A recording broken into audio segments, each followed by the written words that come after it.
हे बदाम आपण दुधामध्ये टाकायचे आहेत.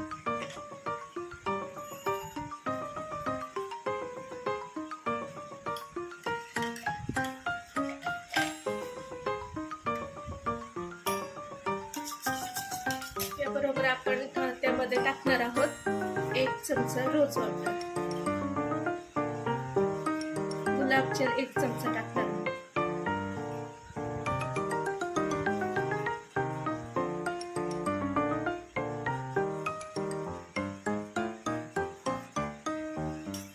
आणि हे मिश्रण चांगलं खोलून त्याचा लेप आपण चेहऱ्यावर लावायचा आहे.